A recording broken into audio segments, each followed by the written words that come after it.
I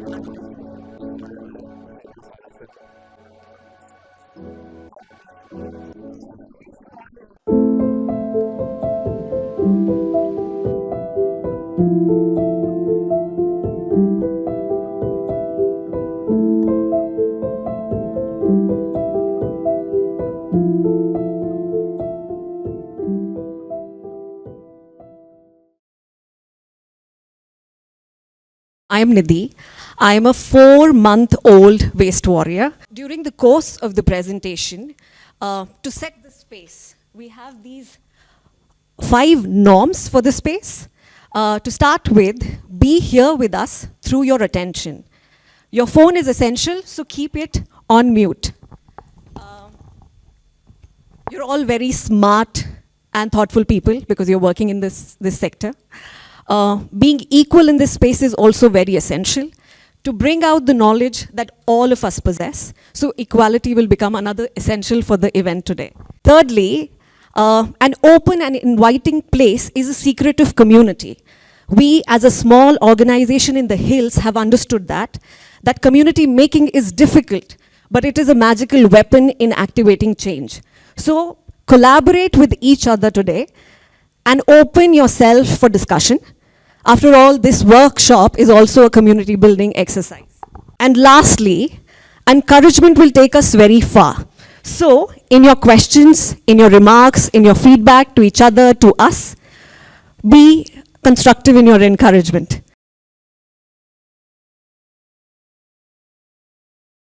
We will show you today, like when we started researching, the number of tools out there is, mind-boggling, right? It's so scary. It's really hard to comprehend, and that's why we wanted to do this workshop. Just bring in all of you, and can we make a few steps towards meeting this objective, and that's the outcome of this workshop that we want.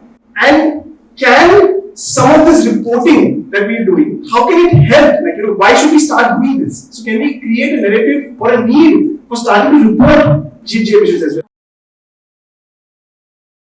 Thanks for that, because as academics we tend to keep talking on and on, and there is a lot of assumptions, limitations, challenges, and things that have happened throughout this study.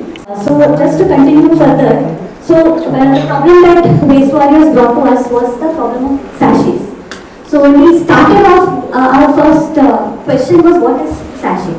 So conventionally we think to understand sachet as something that is small, shampoo, or what is it, the ketchup sachets, right? Or maybe, I don't know, the Parkarak sachets. The small size sachets is what we consider as sachets. But when we looked into the problem, there was no standard definition as such for this term called sachets. So then we thought, can we look at the bigger problem of multi-layer plastics packaging, right? Which includes sachets in the sense that can we categorize it into different sizes. So then we decided, okay, let's address this in a bigger form. Let's take from A4 sheet size to something that fits in your palm. So we look full A4 size sheet, a half A4 size sheet, and then something which is palm size. So we divided it into 3 categories. So this data sampling, etc., that we have done across these 3 sizes. So the waste was collected, multi-layered and single-layer plastic or municipal waste was collected. From that, segregation of MLPs, SLPs was done. Then size was segregation was done. And the sampling was done in the form of 2 kg, 5 kg, 7 kg and 10 kg. So that there is, sometimes there could be a bias in the collection. When we are collecting a smaller size, we might not end up covering. So we kind of wanted to make sure that the distribution, statistics and all of that associated with the data collection is strong. So then the objective was to look into scenarios of what happens to this waste post it is disposed from the consumer. Do we throw it outside the window? Do we put it, segregate in the houses? What happens basically? So we considered different scenarios. So the first set of scenario was that it goes from our homes directly to a landfill where it just stays there. So that's the most common kind of scenario that we are anticipating. The second option was, okay, maybe if there is a possibility in some cities, this waste is collected and it goes to a waste to energy plant or refuse-derived fuel waste plant. So that was another option. So going to a waste to energy plant from the landfill. Another scenario was what we observed when we went for site visit to, especially to the rural areas and all. There was a lot of open dumping. It's just dumped randomly. It's not. It doesn't go to a approved landfill or a designated landfill. It's just dumped, and it stays there. Okay, so then again, so it either stays there and then, or else it can be, maybe collected from this dump and goes to the landfill at some point in time. Another scenario is it's just openly burned. Now this was commonly found in the rural areas. To the extent that sometimes these plastics that are generated from the homes were even burned in the cooking, along with the wood that they use for cooking in some of the Himalayan regions. So this creates a bigger health hazard, because those homes may not have very good ventilation and all of that, and there is burning that inside, because this catches fire easily. So the amount of wood, and it's cold there. So basically to facilitate faster burning up of the wood, they burn the plastic there in their homes. The scenario 3 was basically the waste is collected by organizations or material recovery factories, MRFs, where they are segregated and either, so whatever is recyclable is sent for recycling. Others, these kind of low value plastics are given to cement plants for co-processing. So that was another stream of scenario that was considered. So we just wanted to evaluate these post-consumer based scenarios, but we also wanted to take into account the production impacts as well of plastics in general.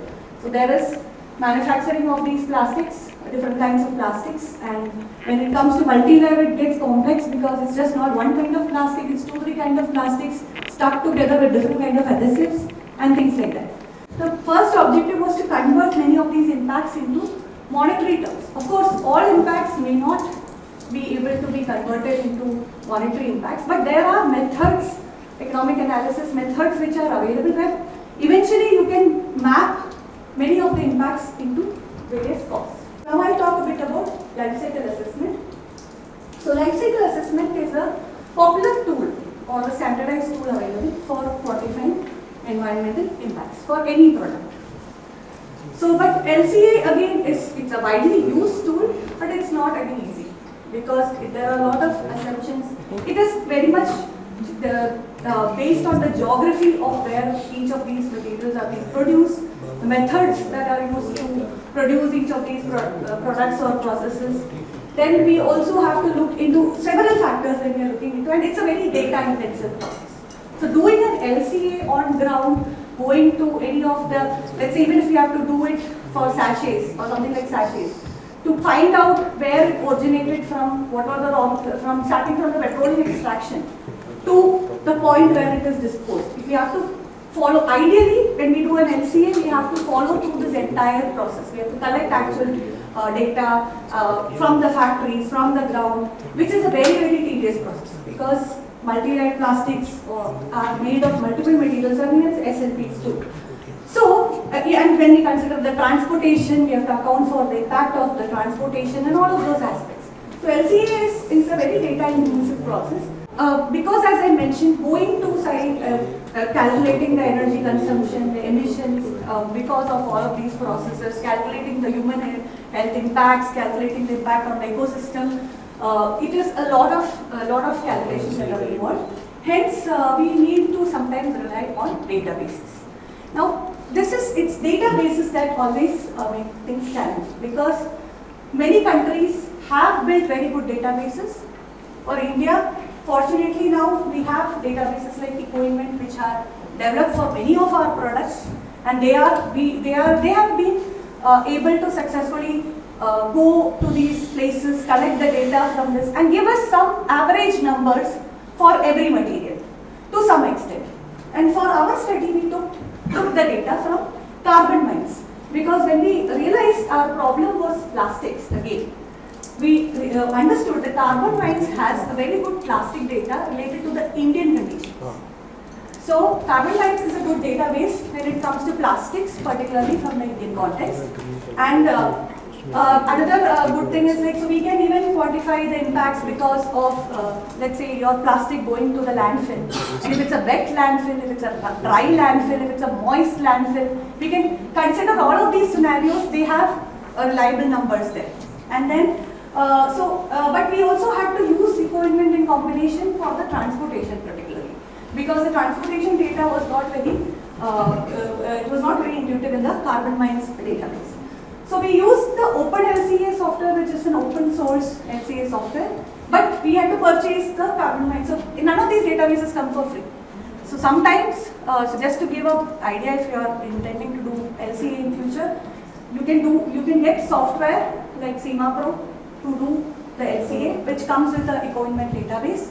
But you can do it with an open source LCA software like Open LCA also, and then you can purchase these databases for use. And the reason, there are some free databases available, but many of the free databases are incomplete. So if you get a purchased version, you will get much of the data related to the Indian context also. So, and again, depending on your problem statement, you might want to look into some other, basically for agricultural waste or agricultural related products, you might want to use a different database like AgriBalance. So you will have to look into what database you want to look. Quickly take you through some of the results. So in the end, we were looking at global warming potential, and then we were looking at human health. So human health impact is basically given in the form of disability adjusted life years.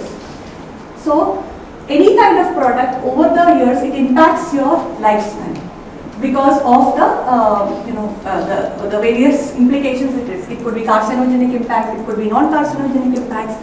So you will eventually lose your life years, or you will be, so the idea of DALI estimates is that to tell you that how much years of life you are losing, or how much years of life you are losing having disability for, or some kind of sicknesses, or you're battling with some kind of diseases. So DALI estimates are also given when we do this analysis in the life cycle assessment.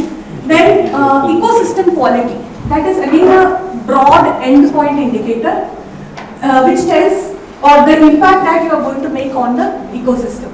So this ecosystem impact can be in the form of impact on terrestrial ecosystems, it can be the impact on aquatic ecosystems, it can be the impact on marine. All of this can be quantified. So the beauty of LCA is that it doesn't not just focus on GHG, it tells you impacts on other categories as well. Now this is important because sometimes what happens is some product or process, I'm not just talking about plastics in general, sometimes some product might appear to have a very low GHG impact, but it might have a very high impact on terrestrial ecotoxicity. Like for example, when we drive our cars, we of course have, we burn our fuels, but there is something called brake wear emissions and tire wear emissions, where a lot of toxic elements are released, which actually go penetrate into the ecosystems, which is dangerous. So that's why the amount of brakes that you apply, you are actually impacting the environment more. So so this is again, so we have tried to kind of generalize it, keeping aside any city perspective, try to give out the impacts of for the various scenarios from 1 to the 8 scenarios we have considered. Of course, informal burning is definitely not advisable solution, because informal burning clearly in all the categories what you see, the informal burning has a very high impact, because what happens in informal burning is it doesn't fully combust, it's partially burned, leading to more release of toxins and all of that. So informal burning is definitely not a viable scenario. Of course, more reasonable, and of course landfill and all of that has its impact. Among these, so you can see that the co-processing, that is when the waste is collected from in the MRFs and sent for co-processing, the impacts were shown as lower. Now let me put up this disclaimer. It doesn't mean that is a recommended scenario. It doesn't mean that you keep producing plastic so that you can send it for co-processing. That's not the idea. But in co-processing, specifically in cement plants, especially if we have proper segregated clean MLPs, it has a high calorific value. So it saves a lot of your coal. It becomes a good option to substitute coal. So it saves the emissions from coal. Another, technically the advantage is that there is proper combustion happening in these co-processing processes because you go to temperatures up to 1400 degrees Celsius also in cement manufacturing. So completely it is reduced. So many of the toxic elements that could have been reduced, it could have been released if it is not properly incinerated, is controlled in these cement plants. And of course it saves the amount of fuel that you would otherwise have to use using coal. So the assumption here is basically the amount of kilowatt hour or the amount of coal that you have reduced by replacing it with the plastics. And the amount of residue that is generated is also fairly very less when you consider coal processing. But if you go to waste to energy plant as an option, again the residue that is generated is pretty toxic. It creates another whole set of landfill impact, which was included here. Then when it comes to landfill, you might think, okay, if the plastic goes to landfill, what's the problem? It's inert. It's inert. If it stays in landfill, how does it bring out the impact? Here the idea is plastic, of course, degenerates over the period of time, generating microplastics and all, but it also it creates conditions of anaerobic conditions which can accelerate the process of GHG emissions from the landfill. And another challenge or threat that it can bring in is basically it can also be a potential for if it gets burned or if it gets a fire is generated, the spread could be huge. Then the immediate release from these landfills could be very high. So these databases have averaged out all possibilities of impact of this waste lying in your landfill. So that is what is considered here. And then of course we have done detailed analysis in different cities and all. And of course this was made based on the data collected by our data collection partners. I would take this moment to thank all our data collection partners who have helped us for this particular study in all of these cities because it's not an easy task. And of course, I also acknowledge that there are limitations in the data collection in the form of the area that we would cover in the short span of time. The seasons, again, sometimes if it's a monsoon season, much of the informal dump, sometimes, waste just sweeps away. So we acknowledge all of that. You did mention about or did I miss it? The cost, externality cost of putting it. Yeah, so What is that number? So that number is across each externality. So that Dr. Subriya will be discussing towards the end. It's a table. Still is there. It's a table. Okay. We just added to that of the worker side to make it specific, that is of the people who are being involved in the segregation and the collection of the waste, because we have to address for the health impacts as a result of of the handling of the waste. So for that we did an economic estimate, and with that we also came up with of the perception across a category of the range of the stakeholders that we have done across these locations from where we have collected the data. And the other part is of the perception of the households in regard to the sachet waste and what sort of a policy instruments that might work in regard to for takeaway. So there we also did a sort of a willingness to pay approach that we use in the context of economic estimates across different scenarios that we have built up, from the current one to that of the, as we move forward to some of the best options. We realized that there is this need, and when we spoke to other players in the ecosystem, we realized that this emerging need to come up with a standardized tool is very, very important, right? How do we come up with a more standardized tool that's India specific, that suits the Indian context, that takes into consideration all those various things, right, that play a big role.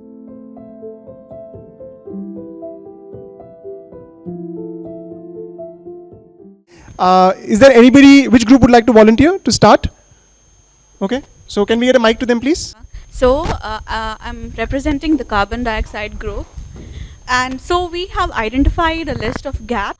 First is we do have the lack of guidelines or compliance from government on GHG estimation in India, the lack of standardized and robust methodologies for data collection, and the third one would be adoption of decentralized processes in GHG accounting methodology.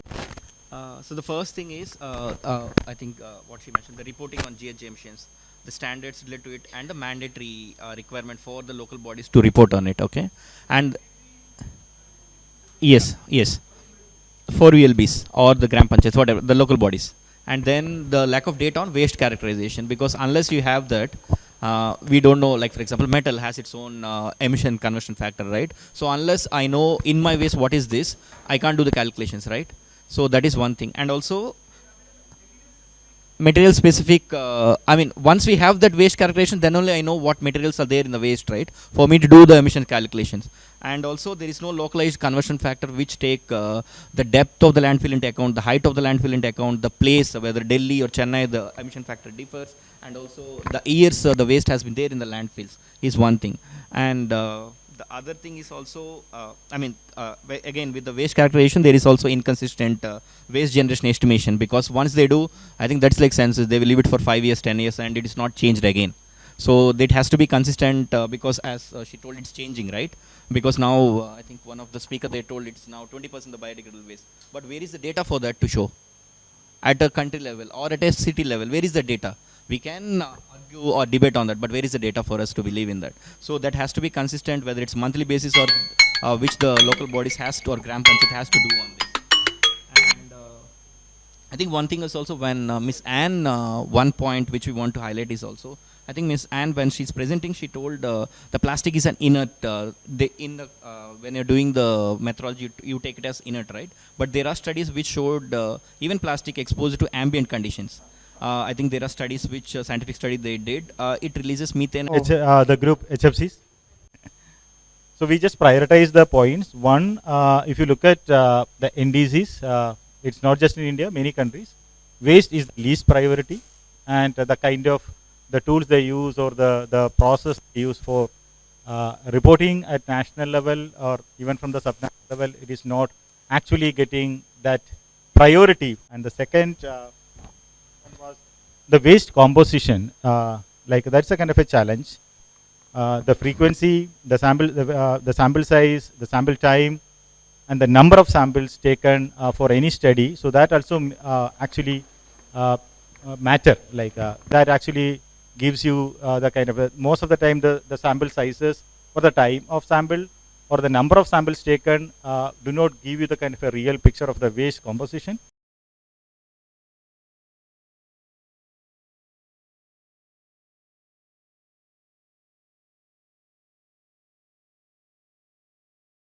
We've got experts here with us who I'm going to invite today to present. We'll start with Divya Tiwari. She's a principal scientist with many years of experience. She's delved deep and explored a lot of these tools.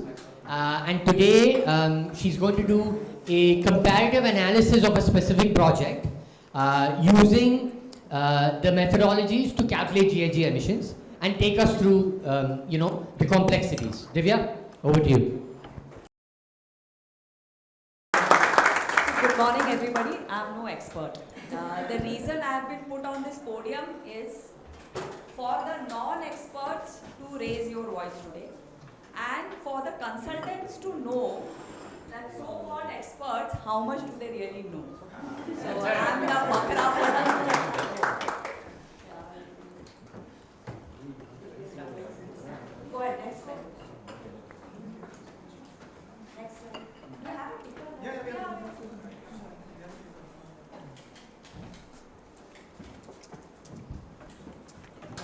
So as I said, we are also trying to communicate, the background to my being here is, yes, a bakra, but also what Waste Warriors was going through in terms of, what methodology to use. Sahas was also struggling with the same. We had been using something called WARM for almost 20 years now. It's a tool which has been developed by EPA. Very good tool in terms of a lot of challenges which we are talking about, that the tools don't consider circularity of materials, avoidance as much. This tool actually does. It's a 20-year-old or more older and very advanced in terms of capturing this aspect of the supply chain, not just the forward, the supply chain in terms of production, manufacturing, etc. The tool captures that aspect also. But then we realized WOM numbers are not something which is recognized by a lot of bodies. Even when we are reporting that to our funders, they said no. And when our numbers were cross-checked by certain consultants, they said you are exaggerating. It doesn't make sense. So we then looked at something called another tool by EPA, which is a little more detailed, more recognized. It's called SWEET. We explored that. Then we explored another one called EQT. It is by a Japanese institute. And they have done, because in both these tools we realized that a lot of parameters were either developed nation focused, or actually WOM is almost entirely US focused. So it was not really picking up Indian numbers, Indian context.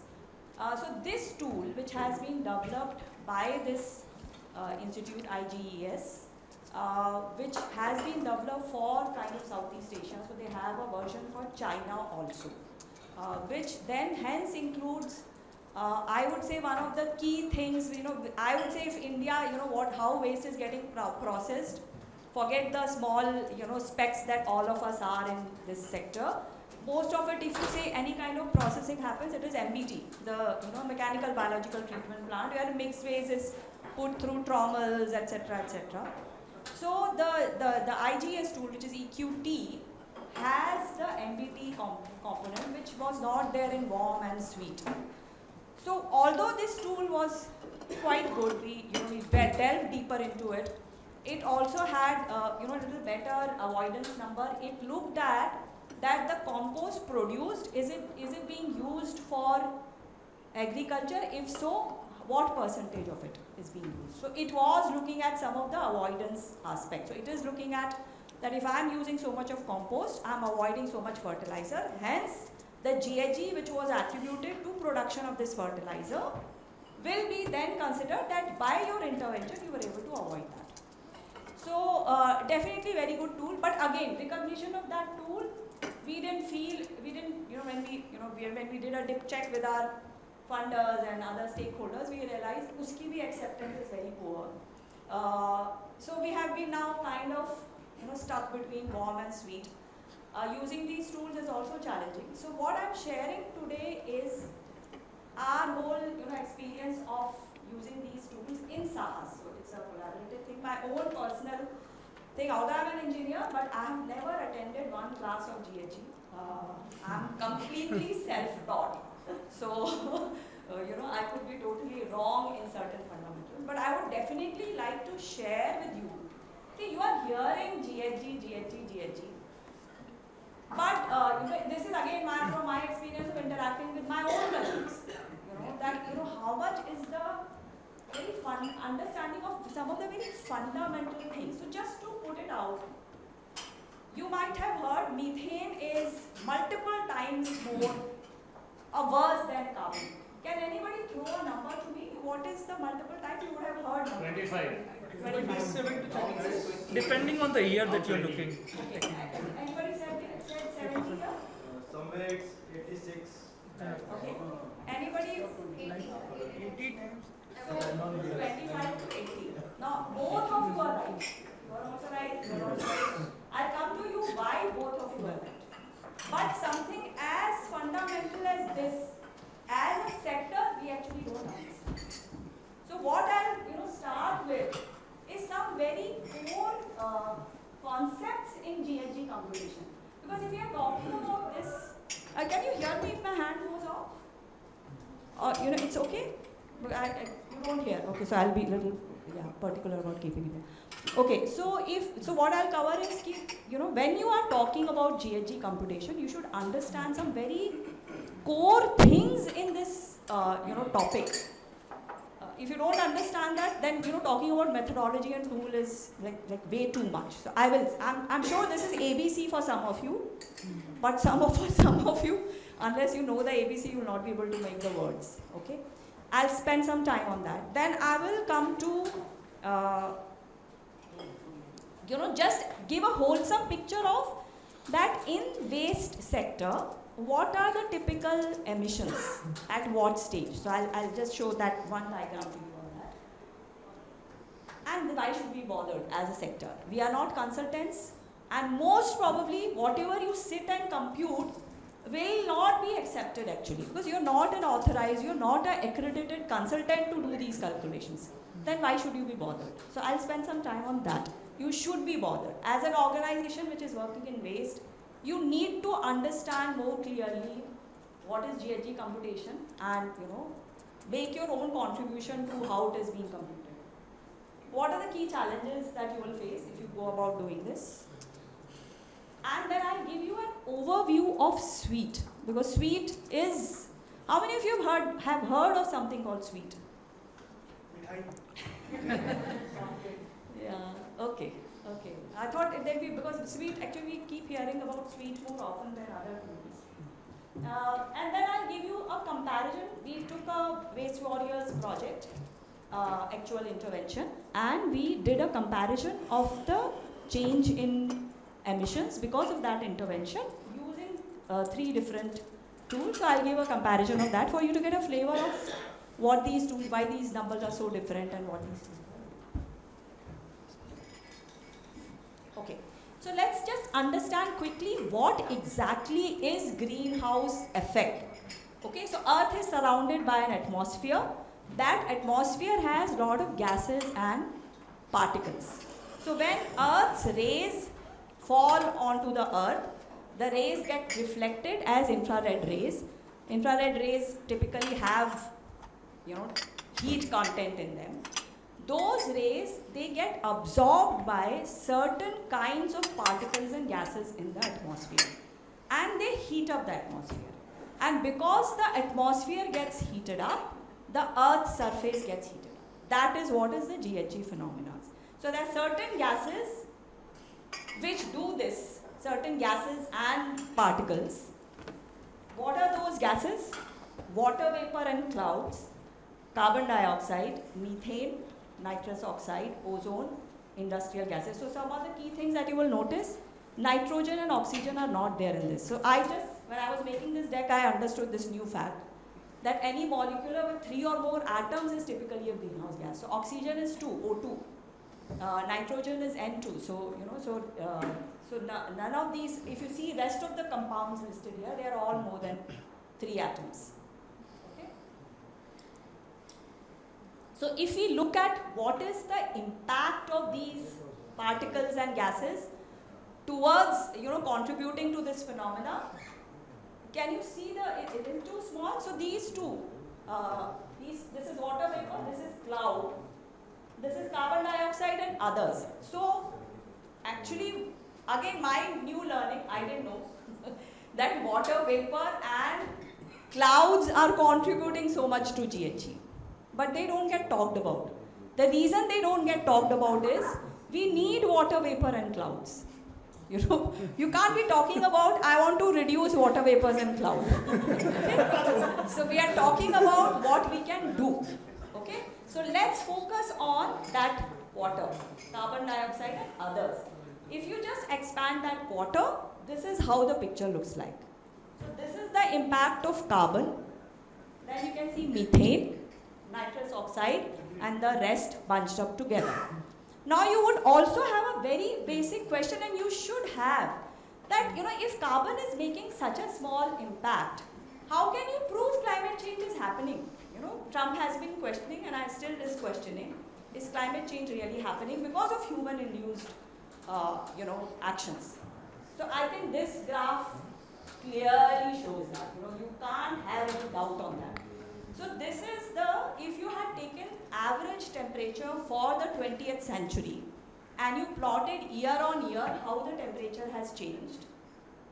So average, it was, in the first half of the century, it was low and it has been steadily growing up.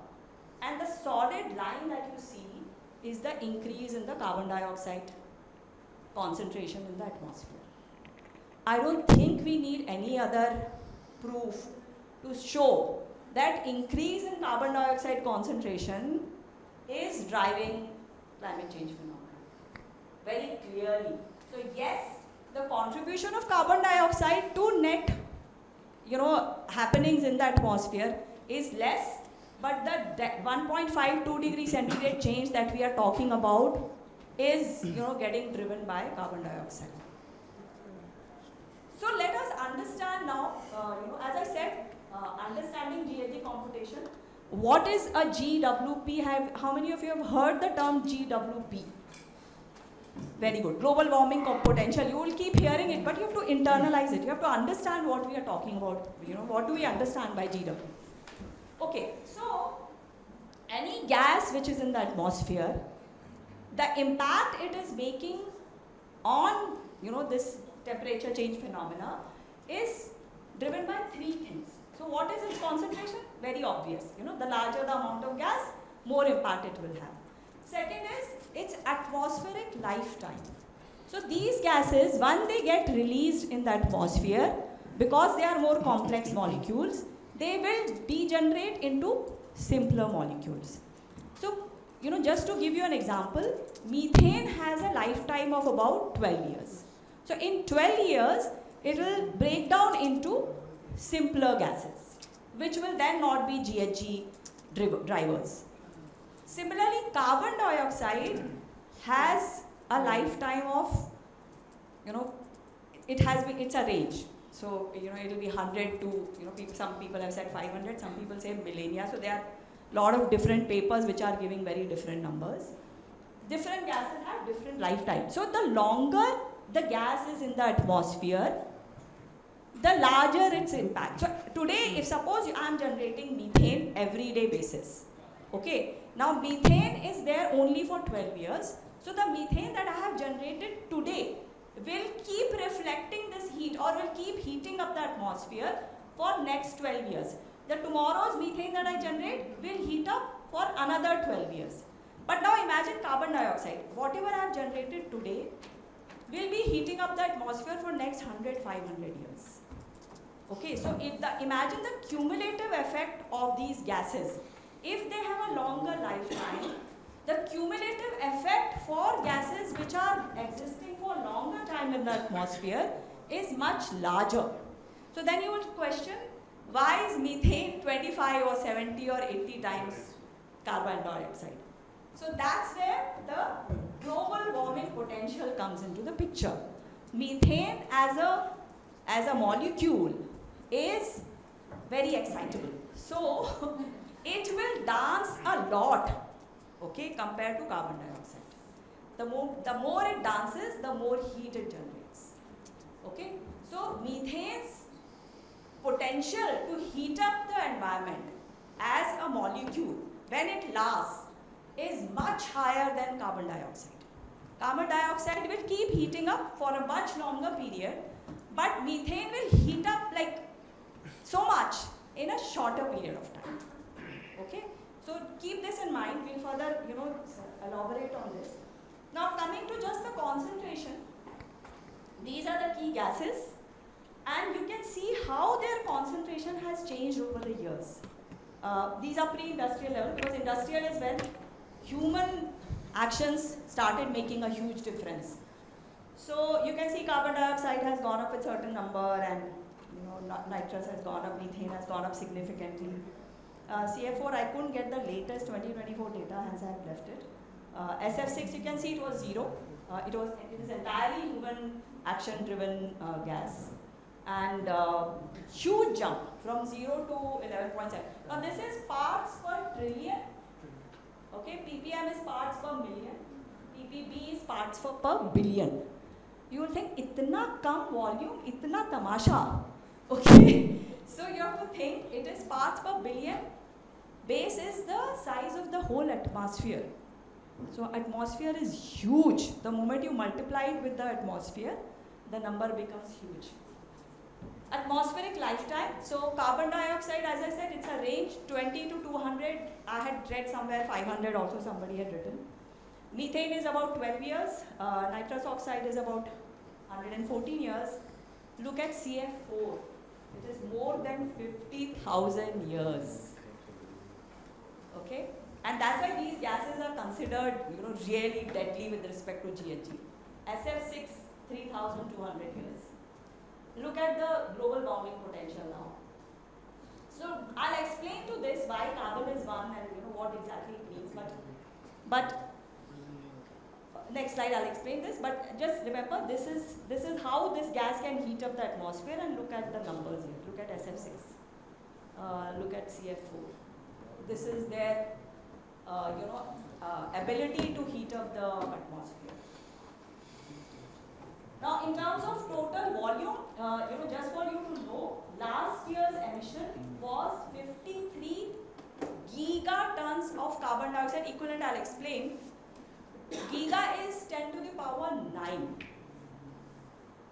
Okay, so soak it in. From ppm, parts per billion, to now we are talking about gigatons. The moment you do that multiplication of the atmosphere volume, this is the kind of number that comes. So this is last year's emission. Now keep in mind, we haven't elaborated further on GWP and CO2 equivalent. I'll come to that next. So what is GWP?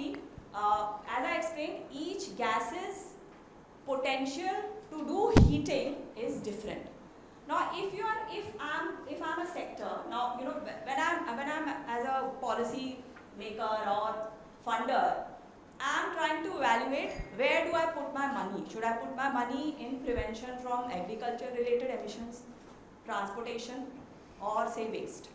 Now, in say agriculture, methane is the culprit. In waste, maybe black carbon is the culprit because of burning. In transportation, CO2 is the culprit because of bulk. How do I compare these? So what they did is, they said, because carbon dioxide is my main focus area, I will say, if carbon dioxide's heating potential is 1, then compared to carbon dioxide, how do other gases heat up? So then, I can very easily compare. I don't have to then wonder, okay, should I focus on methane, should I focus, I get a base using which I can compare projects, I can compare, in waste also I can compare, should I focus on wet, should I focus on dry, because now I can get a complete picture of across gases. So you have developed these ratios. GWP is nothing but a ratio to say that across sectors, across gases, I am able to compare and get a baseline, not baseline, I would say get a uniform way of assessing projects. Very interesting, isn't it? Now, so GWP doesn't have any unit, okay? Keep that in mind. It's a ratio with respect to carbon. So GWP, now because as we said, the lifetime varies, okay? So GWP is not on a daily basis. I'm not saying daily basis where what does carbon do, what does methane do, I'm saying what is the potential for carbon, when you say GWP 100, what is the potential for carbon to heat up the atmosphere over 100 years? That is GWP 100, okay? What is the potential over 20 years? What is the potential for 500? Now, anybody, do you want to add, if you know, why do we have these three parameters? Why couldn't we just say 100 or 20 years or 500 years? Why couldn't we just sit with one? Why are we saying we want 20, 100, 500? Any idea?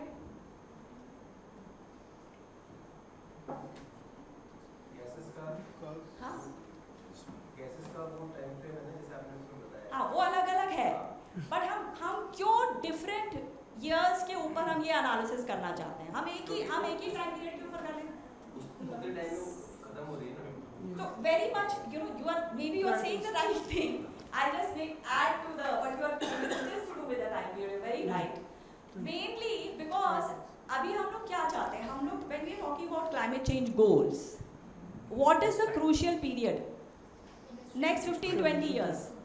If we don't get our act together in next 15-20 years, it doesn't matter what happens in 100-500 years. Okay? But we definitely want to survive beyond 100 years also. So you keep an eye of your interventions. What are they doing at an immediate level?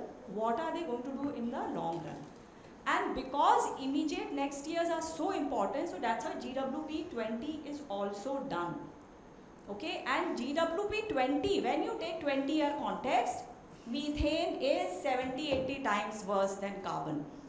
Because वो 12 साल में खत्म करके निकल जाएगी. It's like a flower pot, फट से निकल के निकल गया. Okay, and carbon dioxide is like फुलझड़ी, धीरे धीरे धीरे धीरे चल रही है. Okay, so in 20 years this is much higher.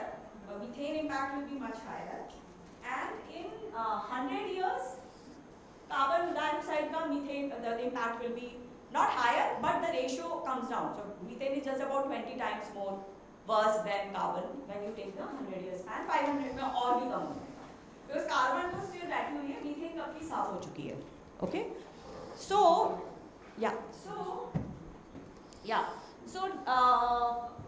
just 1 minute. हाँ. So this is giving you, now as I said, one is that each gas ka potential with respect to base year, number of years in which you are assessing keeps changing. So you can see 3 years ka numbers, 20 years, 100 years, 500 years. In methane itself, you can see that number itself, which is for 20 years, is from 56 to 82. There's that much difference.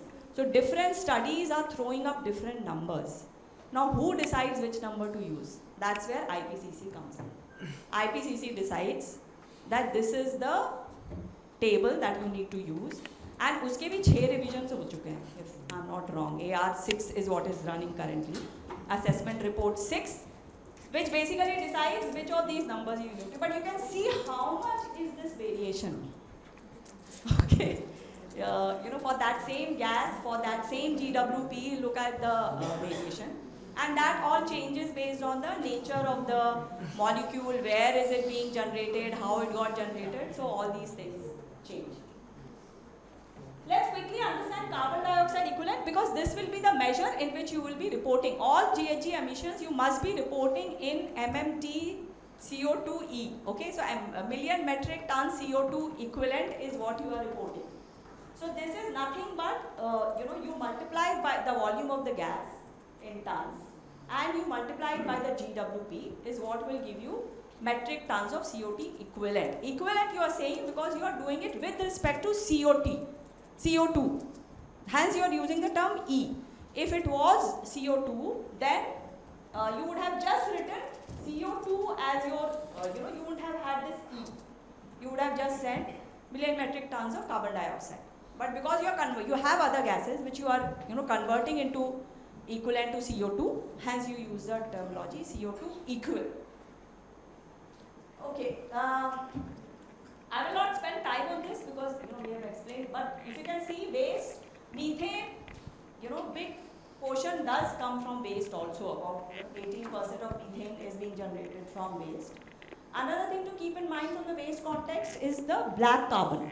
So black carbon generation is significant from waste sector. Most of the models don't incorporate black carbon impact. Black carbon, if you see and these are called short-lived climate pollutants. If you see black carbon ka lifetime is this is carbon dioxide, this is black carbon, so small, okay? But the heating potential, if you see, this is hydrofluorocarbons, this is black carbon, 900 times. This is methane ka potential, this is carbon dioxide. So lifetime is so small, impact is so high. So for short-term action, black carbon is a huge area of intervention.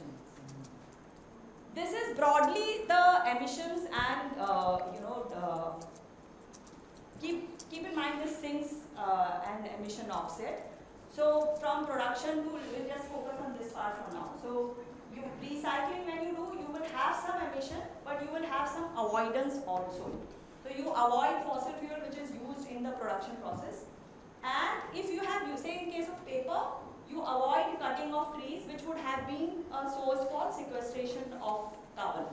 So in case of recycling, you are generating some carbon due to your recycling activity, because you will be generating, you will be using some energy to recycle. But there will be some avoidance. In composting again, you will be generating some CO2 in the degradation process, but there will be avoidance because of storage and avoidance of the fertilizers. Similarly, in combustion, you will be generating this, but if you are generating waste to energy, you will be doing some fossil fuel avoidance. For landfilling, methane is huge, definitely, but if you capture it and use it for energy, then there is avoidance also. And landfill also, because you just block it. If you had left the food for rotting, that carbon dioxide would have got released. But when you bury it in the landfill, cap it off, that carbon dioxide remains and trapped. It will release sometime in the future. But for your short-term action of next 15-20 years, actually landfill becomes very attractive. So that's why in a lot of models you will see that actually composting doesn't turn out to be as attractive a solution as landfilling because of how these phenomena are captured. Now I'll just show these are the emissions. This is what is sitting in waste. Look at this, how negligible this is. That's why government doesn't care, GHG impact of waste. Just 2-3% is what is coming out from waste. Rest, look at electricity, agriculture, manufacturing is huge. So why should we be bothered? We should really be bothered because of these reasons. One is the way it is being, computed currently automatically makes it less attractive. So just to give you an example, incineration, if it is generating even 1 megawatt of energy, it will be considered under energy sector. It will not be counted under waste sector. Okay? In most of the waste calculations, the avoidance in terms of, as I said, fertilizer prevented, recycle, if you recycle a product, if you recycle paper, the original tree cutting prevented is not modeled into. It is just looking at, what was the emission compared to landfill. And as I said, landfill becomes a little attractive because actual emissions from the landfills are not very high if you are capping it. And most data which is based on developed nations, landfills are capped. So the emission data of using those, put us at a footing where we are disadvantaged.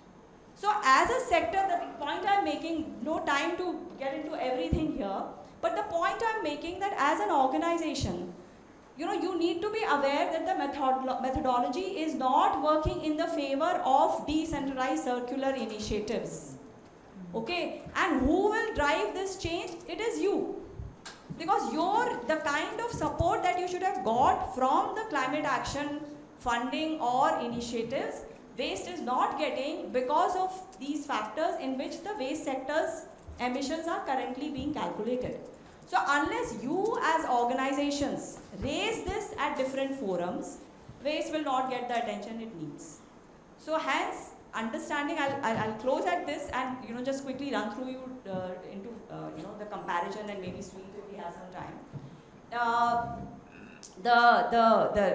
The underlining thing is understand GHG calculations, start doing them, start using one of these tools, not too difficult, and start raising your voice as to when the external consultant comes and tells you only this is your thing, raise your voice. No, this is what is being shown from WOM. This is the tool, go explore it. It has EPA recognition. So it's not that it is some layman who has made it. EPA is Environment Protection Agency of US. So very well recognized organization. So start having those conversations. So this is basically, this is a report by Ellen MacArthur Foundation, again a very well recognized organization on circular economy. So they have done a very detailed report which talks about that if whatever emission reduction targets that we have to maintain that 1.5 degree rise in temperature, they are saying that, about 55% will be related to energy. So the kind of energy resource we use for heating, cooking, transportation. 45% is coming from how do we extract materials, how do we use them, how do we dispose them, which is basically the circular economy part. So like if you are using a lot of steel and you are not recycling steel, then the emissions related to from ore extraction to processing to steel to disposal is what is contributing to that 45%. So if you are not considering circularity, you are sitting blind to all that potential, and it will be impossible for you to achieve the climate action goals. If you don't take into account circularity, you will only be achieving 50% of that. If you just focus on energy, which is the current focus. This is again a very well recognized report. It was presented in World Economic Forum WEF conference. There are a lot of videos, very good. You can search it with the name. completing the picture.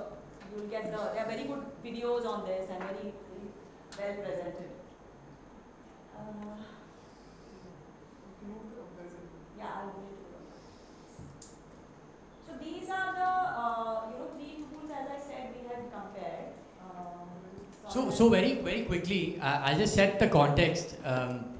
So before we get into the comparison, I want to set the context about one of the projects that we applied to model, and it's called Model Board Program, where Waste Warriors collects segregated waste in 3 separate ways in one of the 100 wards of Dehradun.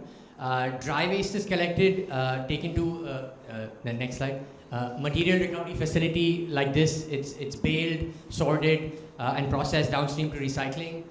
Wet waste is then collected and put through this in-vessel composting machine, and it stays in there for a duration of time and then is dried and is composted. And sanitary waste also is collected and sent to sort of a biomedical facility for further incineration. So yeah, over to you, Divya. Yeah. So this is just to explain to you what is the context which was modeled. What was the quantum of waste which was modeled in these 3 tools. So these are the, apart from the warm, EQ2 and sweet, I have also used the very standard, IPCC based multiplication factor methodology, which gives that if transportation you do this, multiply by this factor, for composting you multiply by this factor. So these are the numbers. So metric tons of CO2 equivalent, for each of BAU is nothing but, had Waste Warriors not done this business as usual, this would have been the emission, basically waste going to a landfill site. Because of their intervention, what was the change? WARM, as you can see, because it models, it's a life cycle based tool, it models avoidance. It has given a very huge reduction in the intervention. So 200 tons avoided because of their intervention. Hence the net reduction is 740 metric tons of CO2 equivalent. EQ2, which I was talking about, the Japanese institute's model, there is emission in the intervention also. But what is net is about 337 tons. In the multiplication factor, and this is what you will encounter if you are working with the consultants who are using some of these multiplication factor based methodologies, is just 140.95. Sweet, as I was telling you, it's a very well recognized model. It is just showing 10 ka delta. The reason being, the way some of you had raised that the landfill modeling is not good enough, it doesn't take into account the depth of the landfill, the years it has been operation. Actually, Sweet takes all that into account. And hence, Sweet ka output is dominated by the landfill scenario. In this, almost 500 something is coming from the landfill. So landfill modeling makes a huge difference to how your finally model depicts the pictures. So I feel we are at a very good point. Next presentation is on landfill modeling, and this will remain very fundamental, because in India, when you are talking about avoidance, the baseline will be landfill, isn't it? So understanding landfill waste management modeling is critical for you to report in your delta. So the reason Sweet is looking like this, we have used Sweet for larger volumes. Like if you look at Waste Warriors numbers, the quantity was just about 2 tons per day. We have done calculation of projects which are like 5 tons per day or 10 tons per day. There the number looks quite attractive because it then starts featuring into avoidance, etc. prominently. Landfill doesn't remain such a huge component. Here landfill was dominated because the landfill that I modeled in their case is taking in 4 lakh tons of waste annually. It's a 20-year-old landfill. So, the landfill is dominating the emission scenario in case of Sweet. So, as an organization, like what I told at the start, कि हम अपना waste data तो collect कर रहे हैं, उसका करें क्या? कैसे report करें? Like how do we report it, right? And what is? So I'd like to invite a few people to share. Like, have they used any of these tools or any other tool, and have they faced some similar challenges? So by show of hands, if anybody wants to raise, share their experience of using a tool. Yeah, please. So we 2015 we did a study. We wanted to study the not only the greenhouse gases but all environment impacts for the waste when it starts from the generation and when it is disposed. The study was mainly meant for for Mumbai, but it can be used for anything. So in that we calculated greenhouse gases, other environmental impact categories. That is what is a part of LC. So it's not so difficult to do it. The only thing which we found it very difficult to know is that many people talk about that, factors and all that. What we were not able to get is the real data in terms of the characteristics and the material flow. So for example, if you want to do study, let's say for Delhi. So what is the characteristics of the waste? If you recall in the morning itself, what we were not aligned with was the characteristics of the waste. No one asked whether the model is inaccurate or something. But what people were totally disagreeing with each other was the characteristic. So in fact, the biggest problem in all these analysis is not the factors, not the tools. It's not so difficult to get it. It is the characteristics of the waste, and which are really representative of any city. Now after that, when we realize that, okay, what are the factors?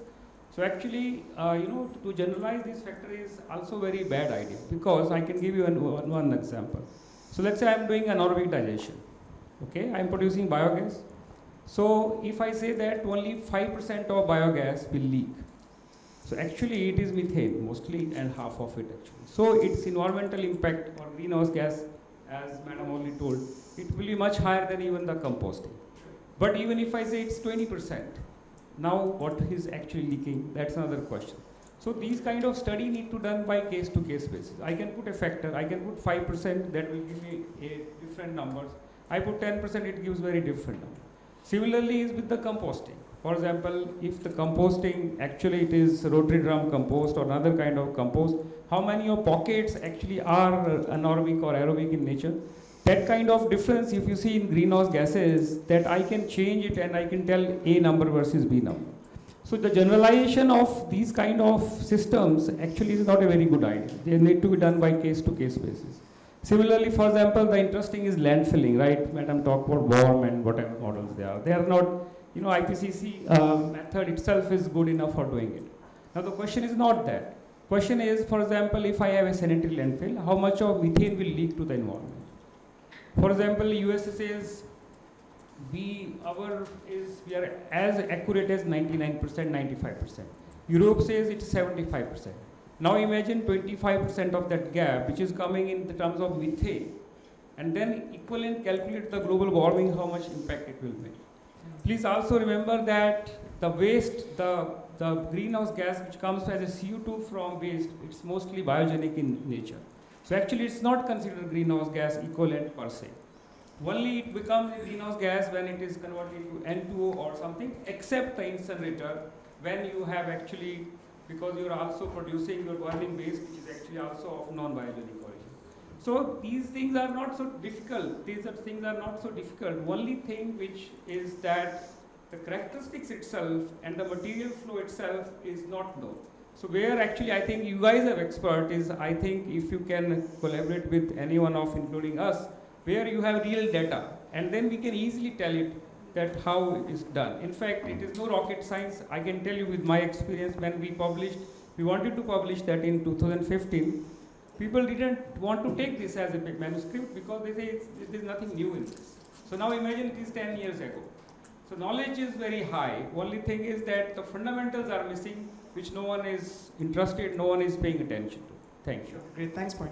Again, the capacity when it comes to, and awareness when it comes to these tools, and especially when I have to explain to my field team that this data is important, that is something is a big mismatch when it comes to the grassroots. Apart from these, there are more tools. There is a software called LEAP, which is Low Emission Analysis Platform.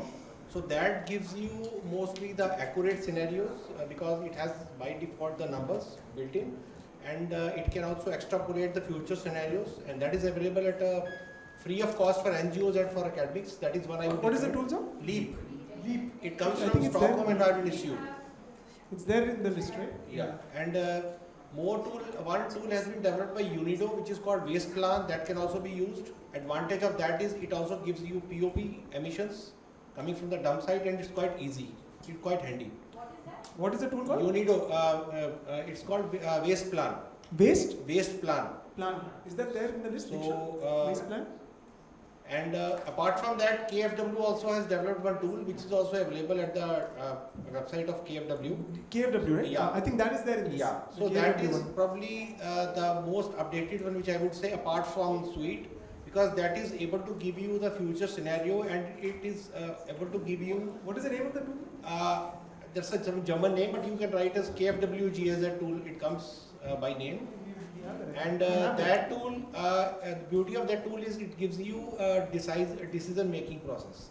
Like based upon comparison of 2-3 technologies mix you take for larger cities, what is the best emission scenario you can get by adoption of right technologies based upon your quantity of waste diverted and the emission reduced from that particular technology use. Yeah, that's it. Thank you. Sure, great point. And I think you will be reporting, and one of the problem statements we are also posing is for organizations to report their impact, right? So the tools that will be relevant at a national level, is that the same tool that's relevant at an organizational level to fill? So I think just bringing in this perspective as well as an organization who's doing work in waste, like what do we use? If you just look at the list of tools here, I can just read out some of their names very quickly. Like there's a curb tool, there's a SWM GHG calculator by World Bank. ICLEI has a tool, EQT I think we covered. Scroll up. Warm Suite we've covered. There's a C40 greenhouse gas emissions inventory tool. There's a heat tool. There's a tool by UNEP. There's a GHG protocol by WRI. Of course UNFCCC method is there. IPCC default method. So there's so many of them. Can we arrive at as a collective? हम क्या करें? Just let us know which tool to use and how to use it.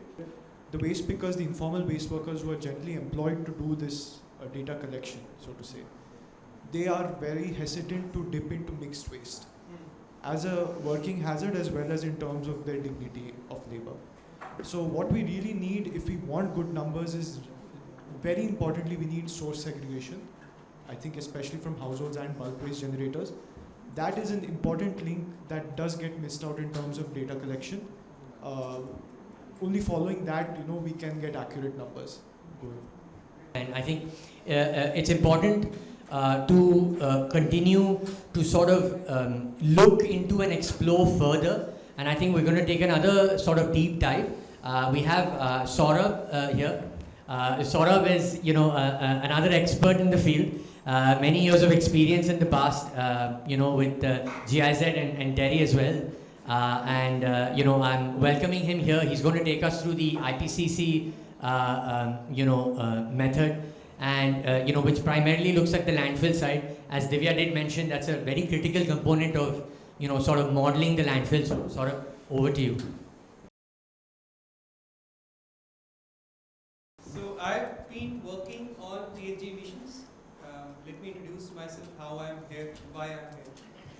GHG emissions, I've worked for Terry earlier, where we have developed studies for MOEFCC while NDCs were getting decided. I was the one modeling for waste management. तो वहीं से मैं IPCC tool आपके लिए लेके. Then I have also been a reviewer with the Apt Associates team who had developed the Suite model. I am talking about IPCC methodology. थोड़ा सा मुझे जो है वो टेक्निकल वाला साइड पकड़ा दिया गया. मुझे लगा मैं बात करूँगा तो थोड़ा सा आसान हो जाएगा. It will be easy for us to understand. I'm not here to teach you the model. I'm here to teach you or tell you why or how this model works and what is it that we need. That's the intention why I have. Model is simple. It's a first order decay model. जो भी चीज़ भगवान ने दी है वो degrade होती है और कुछ समय में जो है वो मीथेन कह लीजिए जो bio decomposable degradable organic matter है वो कन्वर्ट हो जाता है मीथेन और उसको हम बोलते हैं जब हम अगर उसमें से कुछ ऑक्सीडाइज हो गया तो माइनस कर देते हैं, नहीं तो हम या रिकवर कर लिया तो माइनस कर देते हैं, नहीं तो हम बोलते हैं कि एमिशन. बट ये इक्वेशन आती कहाँ से है? When we say degradable, decomposable, degradable organic carbon (DDOC) एक टर्म इसमें यूज होगा. मैं ज़्यादा टेक्निकल नहीं जाना चाहता तो I'm just talking about it. There is a factor called degradable organic carbon. आप सब समझते हैं कि वेस्ट है. वेस्ट के अंदर क्या क्या कंपोनेंट्स हैं? वेस्ट के अंदर क्या क्या कंपोनेंट्स? चलिए ऐसे ब्रॉडली अगर हम बात करें, biodegradable, non biodegradable, wood waste, food waste, leather, textile, plastic, metal, glass, inerts, CNT waste, CNT waste as well inerts. हर मटेरियल के अंदर डिग्रेड होने वाले कुछ पोर्शंस हैं, एग्री करते हैं? फूड वेस्ट है तो फूड वेस्ट में, वुड वेस्ट में, या मैं हॉर्टिकल्चर वेस्ट बोलूँ, लकड़ी उतनी जल्दी डिग्रेड नहीं होती, पत्ते डिग्रेड हो जाते हैं। लिग्निन है, टाइम लेता है। Similarly there are fractions which we identify, और हमने बोला कि अच्छा फूड वेस्ट है तो इसका ज़्यादा डिग्रेडेबल ऑर्गेनिक कार्बन है, लेदर है इसका इतना है, प्लास्टिक है इसका इतना है, पेपर है इसका इतना है। There are different fractions of waste and every fraction has a degradable organic carbon. तो वहाँ से हम क्या करते हैं, एक एवरेज डिग्रेडेबल ऑर्गेनिक कार्बन निकालते हैं। तो इसको निकालने के लिए क्या चाहिए, अभी सर बोल रहे थे कि हमारे पास कैरेक्टराइजेशन नहीं है। सर ये बहुत ही इंपॉर्टेंट पॉइंट है कि हमारे पास कैरेक्टराइजेशन नहीं है, नादर इसके ऊपर अगर हम बात करें तो हमारे पास स्टैंडर्ड भी नहीं है कि कितने टाइप ऑफ वेस्ट में कैरेक्टराइज करना है। CPHEO के पास एक कैरेक्टराइजेशन का SOP बना हुआ रखा है, अभी पब्लिश होना है रिसेंटली, तो वहाँ कुछ 70-71 कैटेगरीज निकल के आ रहा है। तो ये भी बहुत इंपॉर्टेंट है कि शहर में प्लस सैम्पल साइज, एक ही शहर में एक ही ऑर्गेनाइजेशन की दो टीम्स ने कैरेक्टराइजेशन कर दिया, एक ने कुछ नंबर दिया कि 18% था प्लास्टिक, एक ने कह दिया 12% था प्लास्टिक। झगड़ा हो गया, झगड़ा होने के बाद जब निकाला गया कि किसने क्या किया तो पता लगा एक ने 10 किलो का सैंपल लिया था और एक ने 100 किलो का सैंपल लिया। कौन सा वाला ठीक था? डिपेंड्स कहाँ से लिया, नहीं, कौन सा वाला ठीक था, 10 किलो वाला या 100 किलो वाला? दोनों सही है, depending on the So there is a standard behind it. IS 9234 states 100 से 200 kilo sample. ASTM standard says 90 to 110 kg of sample to be taken for such characterizations. So we need to be aware of all these things to understand कि क्या कौन ठीक था. Which standard you mean? Sir, it's IS 9234. So this is important. Let me take you to the characterization study. Why I am talking about all this? There are different type of landfills. हम landfill बोले या dump site ज़्यादा अच्छा word है क्योंकि हमारे आसपास dump site है। और डंप साइट जो है वो यहाँ IPCC ने क्या कहा कि उसको मैनेज्ड और अनमैनेज्ड कर दिया। नाम उसने वो सैनिटरी लैंडफिल रखा हुआ है, पर उसको बोला क्या वो एनारोबिक है, मतलब आपने कॉम्पैक्शन किया है, ऊपर एक लेयर दिया है, या फिर सेमी एरोबिक है कि आपने जो है वो उसके अंदर परमिएबल कवर दे दिया, लीचेट ड्रेनेज दे दिया, रेगुलर पॉन्डिंग कर दी, या फिर अनमैनेज्ड डिस्पोजल साइट है, डीप है, पानी की टेबल के पास, वाटर टेबल के पास, ग्राउंड वाटर टेबल के पास। You will be surprised to know कि हमारे जो मिलियन प्लस सिटीज हैं approximately, I think sir Bharat ji was part of that, we did a study for legacy waste dump sites across India. तो उसमें जो 73 million plus cities थी उसमें 53 sites जो थी वो आधे और 1 किलोमीटर के बीच में ही जो है मरीन लिटर साइट से, मतलब सीज और रिवर्स के पास में थी। तो मतलब आप इमेजिन करिए फिर वहाँ पे ग्राउंड वाटर टेबल का स्टेटस क्या होगा। अनमैनेज्ड शैलो डंप साइट्स है या इस किसी में भी फॉल नहीं करती, तो अनकैटेगराइज्ड सॉलिड वेस्ट डिस्पोजल साइट। तो IPCC क्या कहता है कि पहले तो आप ये डिसाइड कर लीजिए कि आप कौन सी डंप साइट की बात करें। अब आप अगर नेशनल स्टडी कर रहे हैं तो it's really difficult to fix without data कि मैं कहाँ पे फॉल करता हूँ। एवरी रीजन और every city might have another और the other type of sanitary landfill they will indicate. और है क्या कि इस के बेसिस पे मीथेन कोफिशिएंट जो है वो डिसाइड होगा कि मीथेन करेक्शन फैक्टर MCF करके एक नंबर है इसमें मॉडल में, वो कितना है। तो हमें इसके लिए भी डेटा चाहिए कि हमारे यहाँ जो सैनिटरी लैंडफिल्स है वो किस में फॉल कर रही है। आप मतलब मैं तो legacy waste dump site remediation का प्रोग्रेस देख रहा था तो 2300 कुछ डंप साइट्स निकाल रहे हैं, तो हम कहाँ फॉल करते हैं, नीड दैट। ये तो शायद मैडम ने ऑलरेडी बता ही दिया, that there are different phases, but I'll tell you why this is important. Waste को जब हम छोड़ते हैं एनारोबिकली डिग्रेड करने के लिए, सबसे पहले वो सड़ने लगता है, फिर एसिडोजेनेसिस पे जाता है, फिर जो उसके अंदर से जो है वो मीथेन निकलता है. तो हाइड्रोलिसिस पहले पानी से बनेगा, फिर एसिडिफिकेशन होगा, एसिडोजेनेसिस होगा, फिर मीथेनोजेनेसिस होगा. मीथेनोजेनेसिस वाले फेज में सबसे ज़्यादा मीथेन, और फिर मैडम ने बताया कि हाफ लाइफ है, जैसे उसके हिसाब से नीचे जाते कुछ रहे. मैंने वर्ड यूज किया हाफ लाइफ. हाफ लाइफ का मतलब क्या होता है?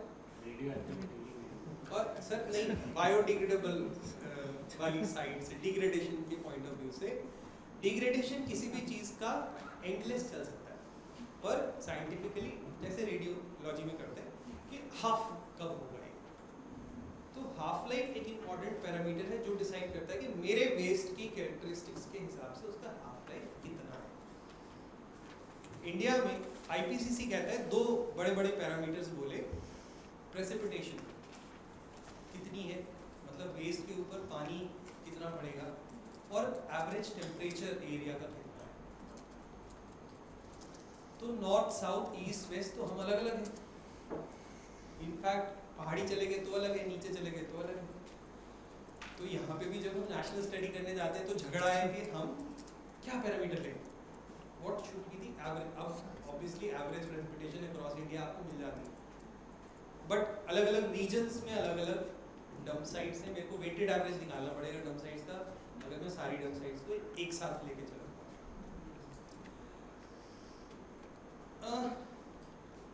ये तो पुरानी रिपोर्ट है, 2016 की जो रिपोर्ट, जो कि लेटेस्ट 2016 की है, उसके बाद 20 बार आ रहे हैं. लगभग 16,000 गीगाग्राम CO2 इक्विवेलेंट हम मीथेन एमिट कर रहे हैं सिर्फ सॉलिड वेस्ट डिस्पोजल से, जो अप्रॉक्सीमेटली 1% है total GHG emissions. This is only solid waste disposal. Waste sector approximately 4% है, that also accounts industrial and commercial, residential and industrial spaces. Landfill gas क्या constitute करती है? हम अधिकतर यही पढ़ते हैं, 50% मीथेन है. बट कुछ स्टडीज करी गई थोड़े टाइम पहले की बात है, 2011 के आसपास MOFCC ने फंड किया था, ओखला लैंडफिल का स्टडी था, जो मीथेन का कंटेंट है वो स्टैटिक और डायनेमिक कंडीशन. स्टैटिक मतलब नॉर्मली नेचुरली जो ऊपर आ रहा है, और डायनेमिक मतलब उसके ऊपर प्रेशर लगा के खींचा गया था कि कितना है. तो वो लगभग 44 से 48% आ रहा था ओखला. बट जो ये कंटेंट है ये रीजन टू रीजन अलग हो जाएगा, टाइप ऑफ वेस्ट के ऊपर भी डिपेंड करेगा. तो हमने अप्रॉक्सीमेटली IPCC के हिसाब से 50% यहाँ लेकर के रखा. मीथेन का ये खैर छोड़ देते हैं, आगे बढ़ते हैं. केमिकल लाइफ 12 साल, ये हो गई बात. हाई प्रोपोर्शन है फूड स्क्रैप का, वार्म वेट क्लाइमेट है, rate of MSW decomposition faster है. लार्ज डंप साइट्स से, अच्छा लैंडफिल्स को, they also look at landfills earlier rather before 2016. landfills were the country was looking at landfills as a potential source of energy. जो 2016 के rules के बाद ये कहा गया कि आप डंप साइट पे कोई ऑर्गेनिक वेस्ट नहीं भेजोगे, तो वो साइट थोड़ा फ्लिप हो गया. बट पहले ऐसा देखा जा रहा था, और उस टाइम पे कुछ स्टडीज करी गई थी, कुछ 12-13 साइट्स थी जो देखी जाती थी as potential landfill recovery sites. IPCC ने मेथोडोलॉजी दिया which is first order decay model. National GHG emissions के लिए यूज होता है पॉइंट प्रोटोकॉल और biogas flow rates. What it is based on a Brazilian landfill. Now this is यहाँ पे कुछ फैक्टर्स हैं. हालांकि IPCC ने अपनी मेथोडोलॉजी के अंदर जो फैक्टर्स हैं उन्हें स्टैंडर्डाइज किया रीजन वाइज. तो साउथ एशिया का कुछ स्पेसिफिक टियर 1 नंबर्स उसने दे रखे हैं कि अगर आपके पास कोई डेटा नहीं है आपकी कंट्री के पास, तो आप साउथ एशिया में हो तो ये वाले नंबर्स आप यूज कर सकते हो. इट स्टार्ट्स फ्रॉम आपकी एवरेज वेस्ट जनरेशन कितना है, MCF कितना है, डिग्रेडेबल ऑर्गेनिक कार्बन सब. ये मैंने बता दिया. टियर 2 क्या कहता है? तो टियर 1 इज जो मैंने आपको बताया कि IPCC ने ही दे दिया. टियर 2 इज अगर आपने कुछ स्टडीज करे, अगर आज साहस ने, वेस्ट वॉरियर्स ने कुछ नंबर्स निकाले हैं कि डिग्रेडेबल ऑर्गेनिक कार्बन कितना है, वेस्ट कैरेक्टराइजेशन कैसा है, तो वो नंबर अगर यूज कर सकता है कंट्री टू ट्रैक कि कितना GHG एमिशन है, तो that will come to tier 2। Tier 3 कहता है अब आप इसको लैब में लेके जाओ, लैब में ले जाके डिग्रेडेबल ऑर्गेनिक कार्बन निकालो सबका, और नेशनल डेवलप की पैरामीटर्स करो, नेशनली की पैरामीटर्स डेवलप करो, कंट्री स्पेसिफिक पैरामीटर्स निकालो, और हाफ लाइफ कितनी है, L0 या जो है वो डिग्रेडेबल ऑर्गेनिक कार्बन जो है वो वेस्ट कितना है, डिग्रेडेबल ऑर्गेनिक कार्बन फ्रैक्शन कितना है। मतलब आपको लैब टेस्टिंग करके अपने वेस्ट, क्योंकि वेस्ट डिफर्स, हमने पका हुआ खाना खाना है और दूसरी कंट्री ने शायद कच्चा खाना है, तो the rate of degradation will also differ. कुछ लिमिटेशंस भी है मॉडल के। मेजर डिफिकल्टी है वैलिडेशन की, हिस्टोरिकली डेटा नहीं मिलता, खास तौर से जब हम सॉलिड वेस्ट डिस्पोजल से निकाल रहे होते हैं। डिस्पोजल साइट आज की नहीं है, डिस्पोजल साइट्स कोई 1980 से गाजीपुर 1980 से चल रही थी, ओखला भी ऐसे ही कुछ 85-84 में है। अब उसका हिस्टोरिकल डेटा चाहिए, कब से कब तक कितना वेस्ट डला, तो वेब्रिज तो अभी लगा था 10 साल पहले, तो उससे जो पहले वाला डेटा है वो किसी ने ऐसे ही नंबर ऑफ ट्रक्स के हिसाब से शायद कैलकुलेट किया है, वो हमें उठाना पड़ेगा। तो ये एक्यूरेसी ऑफ डेटा हमें नहीं मिलती जब हम डिस्पोजल साइट्स की बात। मैं आपसे जो एग्जांपल दे रहा हूँ वो कैपिटल रीजन के हैं। इमेजिन शहर छोटे हैं तो वहाँ क्या होगा। Quantity of methane emission estimated is directly related to quantity and availability of waste generation, composition and management data. हमें नहीं पता, जैसे हम सुबह बात कर रहे थे अभी थोड़ी देर पहले कि कैरेक्टरिस्टिक्स नहीं पता, हमें कैरेक्टरिस्टिक्स यहाँ पे ये चाहिए कि डंप साइट पे क्या पहुँचे। हमारे यहाँ बहुत सारा वेस्ट जो है वो लीक हो जाता है, एनिमल्स को फीड कर दिया जाता है। And in India characteristics differ at every stage. जब हम कैरेक्टराइजेशन की भी बात करते हैं तो हमसे पूछा जाता है कहाँ किया, आपने हाउस होल्ड से वेस्ट कलेक्ट करके किया था या आप ट्रांसफर स्टेशन पे गए थे या आप सीधे डंप साइट पे पहुँचे थे। तो यहाँ जो बात कर रहे हैं, जो डेटा मांग रहे हैं, वो डंप साइट का डेटा कि डंप साइट पे क्या है। Uncertainty in waste disposal data depends on data quality for sure. If waste scavenging takes place, then that also has to be taken into account. नहीं तो uncertainty बढ़। Methane correction factor. Uncertainty methane correction factor की है वो type of site के ऊपर depend. जैसे मैंने आपको भी थोड़ी देर पहले बताया था कि 4-5 तरीके का sanitary landfill define कर दिया गया, तो कौन सी वाली है वो बताना पड़ेगा। Uncertainty in degradable organic carbon fraction is high. There are only few studies. It is difficult to replicate real solid waste disposal site condition in experimental studies. तो ये भी एक uncertainty का reason है। वेस्ट का टाइप क्या है, degradable organic carbon क्या है, कॉम्पोजिशन कैसा होगा। Fraction of methane in landfill, again हम 0.5 ले रहे हैं, डिपेंड्स कितनी पुरानी लैंडफिल होती चली गई, गैसेस किस तरीके से निकल रही है। There is high certainty in estimation of half-life because it is difficult to measure decay rates under conditions, under real conditions. अब ये है क्या IPCC model? It says that it is most suitable among all LFG models. IPCC को recommend किया गया Kyoto Protocol से कि हम इसको use करेंगे। Indian waste heterogeneous है, varies। ये IPCC मॉडल जो है वो थोड़ा सा फ्लेक्सिबल है। फ्लेक्सिबल क्योंकि वो आपसे बेसिक पैरामीटर पे ले जाता है। आप बताओ कैसी डंप साइट है, आप बताओ क्या कैरेक्टरिस्टिक्स है, आप बताओ डिग्रेडेबल ऑर्गेनिक कार्बन फ्रैक्शन क्या है। तो it is you who have to decide कि मेरे को कैसे इसको यूज़ करना है। Model is only an equation और आप बताते हो बेसिक्स उसकी जो है वो आप क्रिएट करते हो और फिर उस मॉडल में डालते हो। मॉडल बहुत सिंपल है।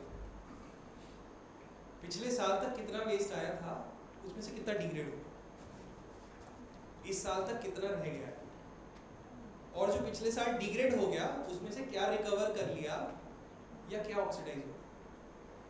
अगर ये मैं निकाल दूं तो मेरे GHG एमिशंस निकल के आते हैं। इतना सही सिंपल सा।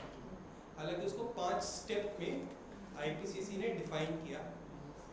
स्टेप थोड़ा सा कॉम्प्लिकेट हो जाता है क्योंकि उसमें वो कहता है कि पिछले साल तक कितना आया था पहले उसको देखो। उसका एक डिग्रेडेशन रेट है, जो इस साल आया है उसका एक डिग्रेडेशन रेट है, और फिर कैलकुलेट करो कि कितना एमिशन हुए अब तक। Got it? तो आप सबको IPCC मॉडल आ गया है ना? It's just 5 equations, but you have to understand how it works. It's the basis behind it that really makes it work. बहुत सारा डेटा मांगेगा टूल, जैसे ये कुछ सोर्सेज हैं कि कहाँ से वो डेटा मिलेगा. हालांकि आप अलग अलग सोर्सेज से निकाल सकते हैं. कुछ स्टडी मैंने करी थी जहाँ से मैंने एक टेबल बना रखा था, मुझे कहाँ से मिला था मैंने यहाँ लिख दिया है.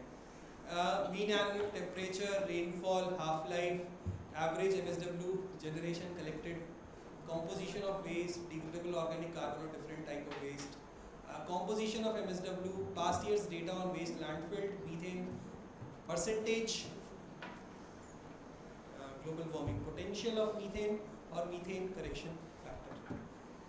जितना लोकल डेटा होगा, जितना नेशनल स्पेसिफिक डेटा होगा, जितना हम यहाँ पे IPCC अवॉइड कर पाएंगे, हम उतना टियर 1 से टियर 2 की तरफ चले जाएंगे.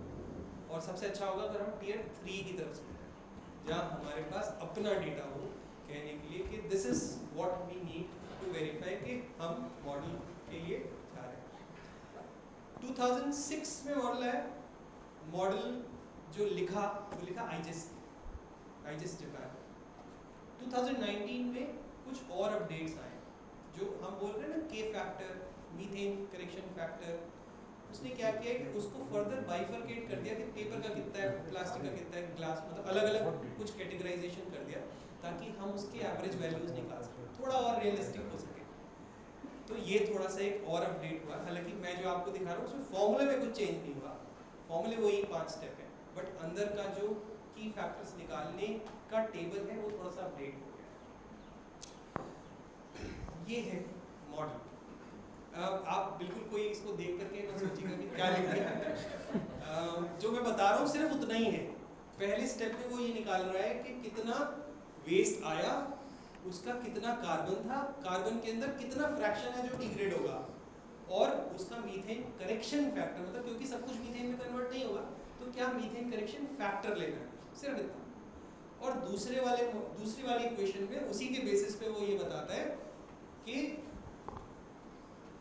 टाइम, अच्छा चलिए यहाँ नहीं दिखाते, इसके अगली वाली स्लाइड में बताते हैं, क्योंकि वहाँ पे ना उसके नॉमिनिक्लेचर्स दिए हुए कि क्या है. पहले ये समझ लेते हैं इक्वेशन के अंदर बचाइए, पहले बाहर की बात समझ लेते हैं. इक्वेशन थोड़ी और डिटेल में आ गई. फूड वेस्ट कितना परसेंट है, पेपर कितना परसेंट है, ड्राई इसमें से कितना, मतलब उसमें मॉइस्चर कंटेंट कितना है, और उसको निकालने के बाद कितना डिग्रेडेबल ऑर्गेनिक कार्बन है उसके अंदर.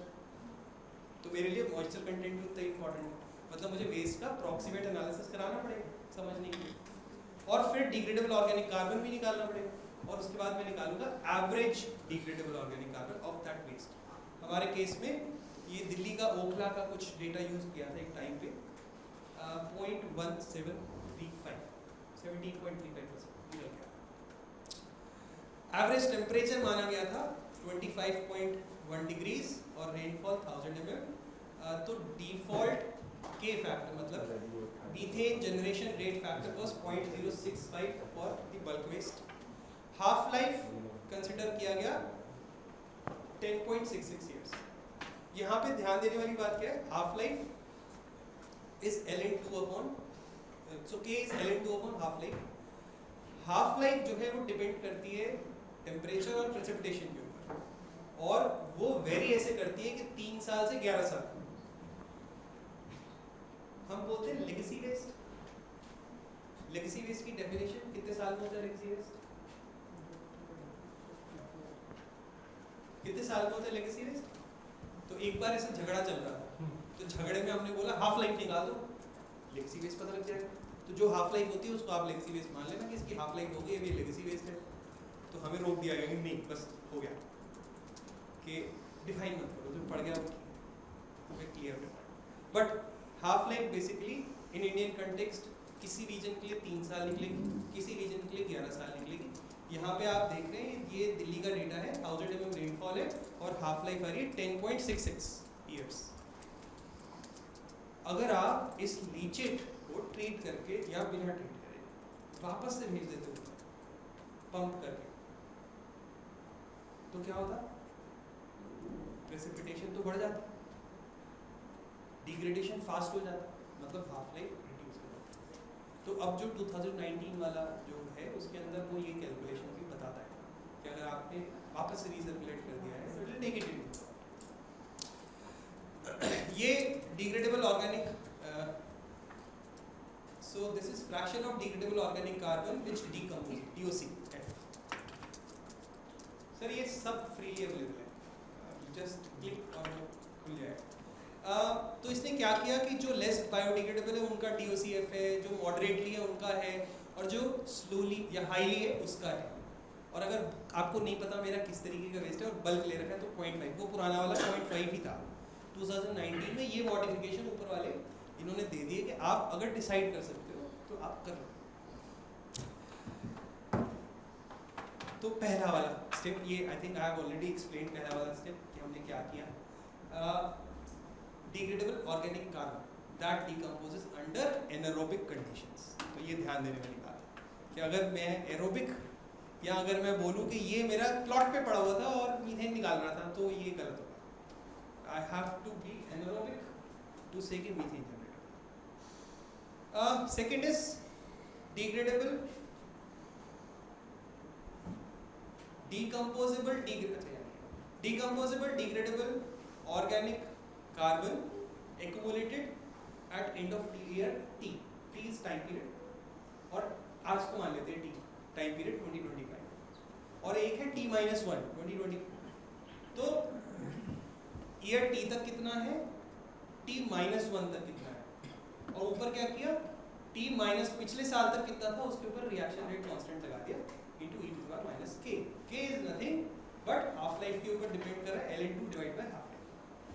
तो मैंने ये बताया कि अभी तक कितना मेरा कार्बन आया, पिछले साल तक कितना आया और डिग्रेड हो गया। What is DDOC? Decomposable, degradable? Yes, दोनों? yes. वो क्या बनता है?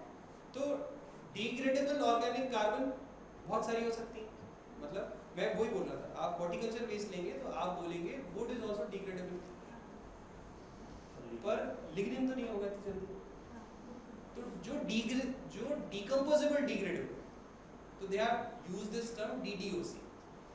ऐसा करके उन्होंने थोड़ा सा अपना, इसीलिए उन्होंने बहुत सारी फैक्टर्स लगाए, मीथेन करेक्शन फैक्टर, पीछे अगर आप देखें तो MCF यूज किया होता है, और MCF के अंदर उन्होंने बताया कि स्लो है, मीडियम है कि हाई है, उसके हिसाब से MCF अलग अलग है, ये इसीलिए यूज किया, जो मैं आपको इस वाले चार्ट, इसलिए इन्होंने ये टर्म यूज किया।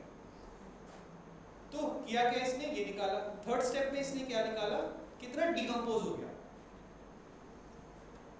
और इसने कहा कि पिछले साल तक जितना था और उसमें से डिकम्पोज हो गया वो निकाला, और फिर मीथेन जनरेशन निकाला इसने जो डिकम्पोज हो गया है पिछले साल तक, into F is fraction of methane, मतलब 50% मान रहे थे हम मीथेन, एंड और उसका मॉलिक्यूलर थोड़ी देर पहले भी 5 मिनट था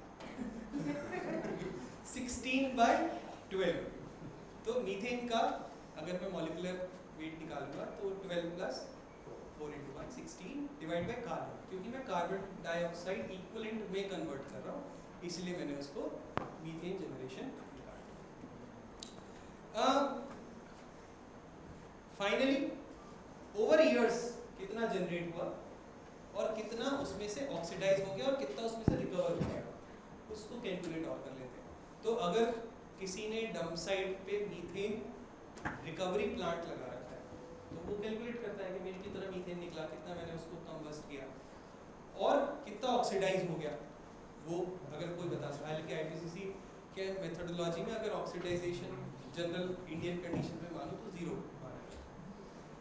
अच्छा, इसमें एक सवाल और है, मान लीजिए मैंने लैंडफिल या बायोगैस प्लांट से मीथेन निकाला, ये थोड़ा सा अलग है, सवाल रिलेटेड है पर थोड़ा सा अलग है। निकाला मैंने मीथेन, चाहे वो मैंने बायोगैस प्लांट से निकाला चाहे लैंडफिल से निकाला, और मैंने उसको जलाया, तो कितना % मीथेन जो है वो ऑक्सीडाइज होता है? वनस्पत contrary, if I have used that methane into a internal combustion engine, तो कितना ऑक्सीडाइज होता है? कभी सोचा इसके ऊपर? There is a role of efficiency of that engine. अगर मैं खाली कंबस्ट कर दूंगा तो 50% मीथेन रिलीज हो जाएगा ऊपर जलाने से, और अगर मैं इंटरनल कंबशन इंजन में ले जाऊंगा तो 90 से 95-99% तक ऑक्सीडाइज कर सकता है, depending on efficiency of my engine. तो दिस इज इक्वली इम्पॉर्टेंट कि कंट्रोल मेजर्स के अंदर अगर कोई बोले हमने कैप्चर किया, कैप्चर करके फ्लेयर कर दिया तो कुछ नहीं किया, और अगर कैप्चर करके आपने कोई गाड़ी चला ली तो आपने बहुत कुछ किया। तो इट ऑल्सो डिपेंड्स कि हमें ये सारी चीज़ों को भी कैलकुलेशन में लाना पड़ेगा जब हम बोलते हैं कि what got oxidize, what got reduced. I am not taking you into the model, but to conclude हमारा वेस्ट हेटेरोजेनस है, 30 से ज़्यादा मॉडल हैं GHG इमिशंस के ऊपर।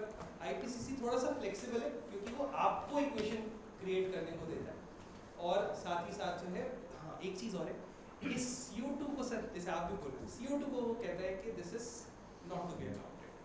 वो ऐसा इसलिए कहता है, वो कहता है ये एंथ्रोपोजेनिक इन नेचर, हालांकि ये दूसरे मॉडल ऐसा नहीं करते, दूसरे मॉडल CO2 को भी कैलकुलेट करते हैं। यहाँ कुछ और चीज़ें भी हैं, हमें टियर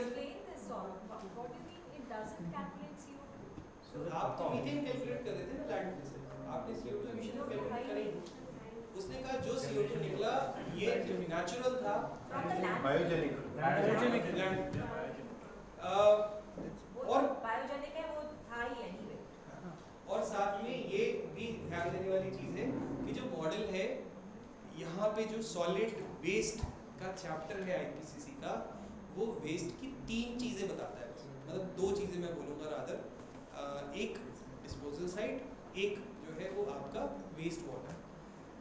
जो बाकी के एमिशंस है, वेस्ट को लेके जाने वाले, वेस्ट अगर बर्न कर दिया, वेस्ट अगर जो है वो किसी ने रिसाइकिल कर दिया, यहाँ पे वो कैलकुलेट नहीं होते क्योंकि वो दूसरे चैप्टर्स के अंदर फ्लो करता है। ट्रांसपोर्ट सेक्टर के अंदर ट्रांसपोर्ट एमिशंस चले जाएंगे, रिसाइकलिंग सेक्टर के अंदर रिसाइकलिंग एमिशंस चले जाएंगे। तो इसलिए IPCC के अलग अलग चैप्टर्स हैं जो अलग अलग चीज़ों को डिफाइन करते हैं, और यहाँ पे हम सिर्फ एक चैप्टर की बात करते हैं। Leachate recirculation I already said, ये देखिए it can reduce half life of waste to 1.2 years, कहाँ मैं 10.66 बता रहा था। मॉइस्चर अलग अलग है, यहाँ पे कांस्टेंट लिया गया है IPCC guidelines, and adopting actual values can increase accuracy. Thank you. Thank you so much, Saurabh. Myself, Dr. Atul, I am a scientist here at Terisas. So my one basic simple question, because I have done the same work what you have presented. I published a paper in 2018 regarding this landfill gas estimation from a landfill site in Dhanbad. So what I just want to know from you, that is there any, because a lot of assumptions and approximation is there in this particular landfill. Is there any accuracy assessment technique available with us so that we can try to identify whether this particular model has not overestimated the landfill gas generation or methane generation? So I did my master's dissertation on this tool. मैं आपको जो ओखला का result दिखाता हूँ वहीं से था, और वो खाली इतना नहीं था, it was also validation of that tool. Jamia से किया मैंने मास्टर्स, जामिया में PhD हुई थी मेरे मास्टर्स करने से 2 साल पहले, क्लीन एनर्जी के अंडर, और वहाँ पे इसी लैंडफिल के ऊपर एक्चुअली में इंजन रख के और टेस्टिंग करी गई। तो that was a very good aspect to understand कि मेरा जो टूल एस्टिमेट दे रहा है और जो इन्होंने एक्चुअल एमिशंस कैलकुलेट करे हैं उसमें क्या डिफरेंस था। What we found was that the difference were in tune of 16%। जो टूल था वो 16% हायर एमिशंस दे रहा था compare to what we were getting. There could be any number of reasons. One of the reasons was कि data जो था वो हमें म्यूनिसिपल कॉर्पोरेशन से मिला था, और वो डेटा कितना एक्यूरेट था, वे ब्रिज ट्रक एक्चुअली में आया था या खाली लिखा गया था हमें नहीं पता, but that was something we calculated to understand कि ये कितना एक्यूरेट है। Okay, my name is Kafi Javed and I am from Center for Science and Environment. So I just wanted to know like whether this model or this suite model can we calculate, like because through this model we can calculate the over the period of time GHG emission. So let's say if I have done composting and I have processed some amount of waste. So through that model, can we calculate the like how much emission we have reduced? Because we also have to take the leakage and all. Like during the composting, we also release some of the methane and CO2. So can through this model or through like suite model, can we calculate that? So Kefi, the work that you saw right here was talking about disposal sites and emissions from the disposal facility. Yes, IPCC do have methodology, but it's very basic on composting, how much emissions you have from composting, but it's very basic. Sweet tool has much more, so it was developed later on, plus it also accounted short-lived climate pollutants. It totally depends what is the intention of doing that study and how much accurate data you have, so that you can feed your data in and say that this is. But remember, in Sweet it will ask you what is the average waste you are putting in every year. In IPCC it will ask you exactly what amount of waste you have put last year. Thank you. So very nicely, Saurabh, you very nicely put it, actually everything. Just two comments, not a question. So because I think it's more like a landfilling model.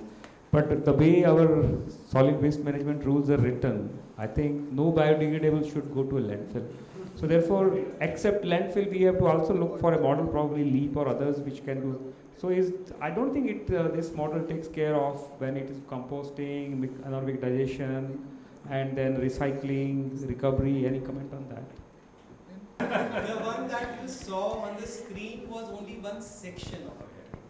IPCC methodology do account for emissions from composting, from other like waste to energy. But of course, those are there. I think there are 5 sub-components to the waste chapter. Composting also is one of them. But definitely, it truly depends. If somebody asks me if I have to calculate emissions from recycling sector, I'll not go with IPCC. I'll go with some other ones. Yeah, thank you. GHG emission today is one is a measurement of what's happening. But today, the entire industry, if you see, is going towards carbon credit. How do you monetize it? So this is where the entire thing of that is this a BAU scenario? And now if I do composting, if I do as a bulk waste generator, I do this, my setup which I create, how much carbon credit it can generate? Is there a model which can evolve? Because that can spur this It's a narrative. हमें पता है it's not just carbon, there's so many other facets to this problem, but how do we make this relevant so that all of us, we need to care? The impacts of this problem is not limited to a few people, and it's not limited to sectors or organizations.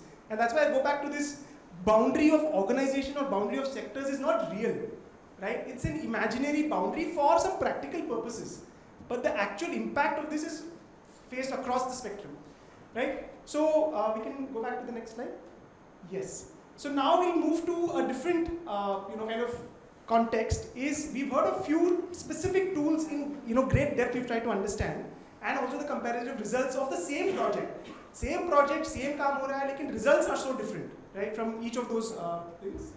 But we have other, resource people in the room, other experts in the room, so we'd like to hear different perspectives that we've not covered till now. What is the base of your work? Like, are you using some of these established tools and building on top of it, or have you started something from scratch? And what is the vision for that tool that you're developing? So if you can talk about that. Sure. So at WRA India, we are working on food loss and food waste. So food loss is anything that happens, any food that is discarded till it reaches retailer. And food waste is anything that happens on the consumption side.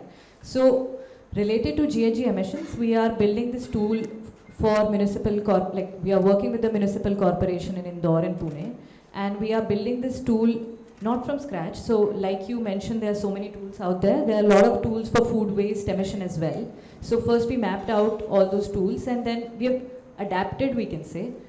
We have taken the IPCC factor for waste generated, but there are a lot of assumptions that we make. For example, there are very less studies which say how much is food waste in total municipal solid waste. So we have to make some assumptions there with talking to the municipal corporation, talking to waste collectors, the NGOs that are responsible for waste collecting, And we make those assumptions and feed into that tool.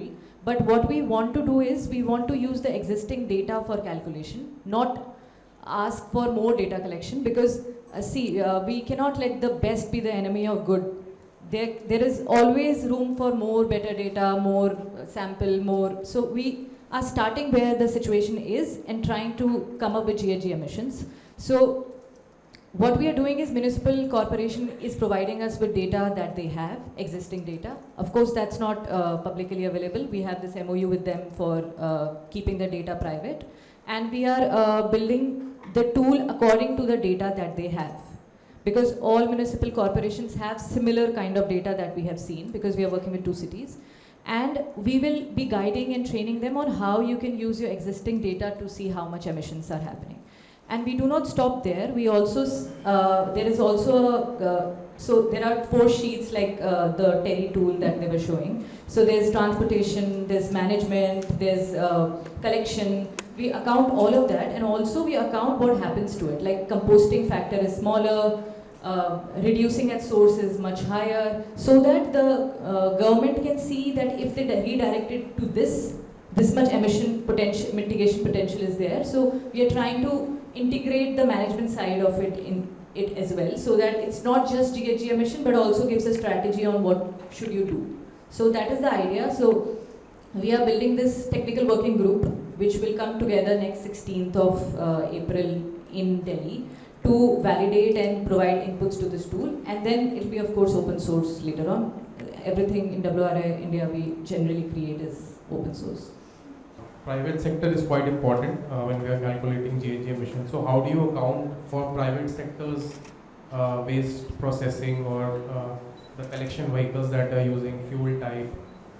So private sector is integrated in this system with ULB because usually private sector is very hesitant in giving their data out. Yes, so there are some assumptions in some private sector, but we have data, and I would ask, what do you mean by private sector? Do you mean HoReCa, like hotel, restaurants, or food processing organizations? Like the processors, for example, in Indore. The contract was for collection. The contractor were processing the waste. Like for example, in Indore, Ever Enviro is there who's running the biogas facility, for an example. So generally, they are working with the government. They have to. They are generally giving them the contract. So the government has data for how much is being processed and how much is every day. So Municipal Corporation again is helping us with the data from private organizations. But there are a lot of assumptions as well, not 100% data. But again, we can't wait for the best data and then come up with it. But we are trying to have as much we already have and build it in. How you're estimating open burning? Because that's one of the gaps in some of these tools where localized open burning isn't being factored in. So can you talk about that? Yeah. So we started this work since 2015. So one of our researchers, Dr. Nagpure, started this transit walk method. Through that, he assessed first the waste burning in New Delhi, Delhi and Agra. So he quantified basically how much waste is burned totally out of generated per day. So that time he estimated 2 to 3% in Delhi and 27% in Agra. So we carry forward his work and we extend it to the many cities in India. And we assessing the actual amount of waste burning in the city based on that methodology. The methodology is available online. You can find transit walk method, you can find it or you can contact us. So based on that, we quantify that, and currently we are working with the many cities towards the mitigation part, because once you have to assess how much quantity is burned, and we calculate all the pollutants, PM 2.5, PM10, Madam was talking about the black carbon, SNCP, we also calculate BC also. So all the air pollutant we are calculating, including methane also, but it's not mostly onto the burning part. It is half of a burning and half of the dumping part that we are calculating based on the emission factors. So we have that methodology. Recently we have in Gorakhpur we have a program, maybe few of the stakeholder was there also. So it is on the open waste burning free city by 2027. From the Gorakhpur declared as the first city in the country who will be the open waste burning city. So we are leveraging this program into the other cities also. Great, thanks. I have a quick follow-up question myself. You said urban areas is what you're covering, and from our experience of working in rural areas, one 90% of waste doesn't get collected. So there's micro burning that's happening outside every house in the entire rural area. And sir was talking about how the rural composition has increased. Waste generation in rural areas is significantly gone up in terms of non-disposals. So is that being factored in as well? Yes, I have the answer for you. So basically, I'll give you the example of Indore, the cleanest city of India. We have done this survey in Indore also. So in Indore city, we found almost 2 to 3% of waste being burned every day out of total generated, which is around 1115 metric ton, which is the total generated, out of 2 to 3% per day. So we also conducted this survey into the rural areas. So the rural areas, we found around 12.5% of waste being burned out of total generated every day. Follow back to the second cleanest city of the India, which is Surat. So we conducted the same survey in 2019 under the Surat Clean and Action Plan, and we found around 3 to 4% of burning every day out of in the city, out of total waste generated. And at the same time, we calculated for this rural area that we have conducted into the district part, we found around 25% of waste being burned. So for Surat, we just 2 weeks back, we published a report. It's not online, soon it will be online. It was published by the Municipal Corporation. So in that study, we show from 2019 to 2023, how much emissions waste burning will decrease over the 5 years with the proposed mitigation intervention that has been implemented by the Surat Municipal Corporation. We have done a lot of analysis on that, and we have done the pre-survey, post-survey, and based on that we found that which initially in 2019 it was burned around 2 to 4%. It was significantly reduced with the effort by the corporation. It's about 85% reductions in waste burning in summer, and around 55% reduction of waste burning in winter because of the on-ground intervention that SMC has done. Thank you to all of you. I think all of you came in today and enriched these discussions with the role that you play. This has been a common problem, and I think the way Waste Warriors approaches it is collaboration. So I think it's really nice to see that in the end, we're all speaking the same language of collaboration.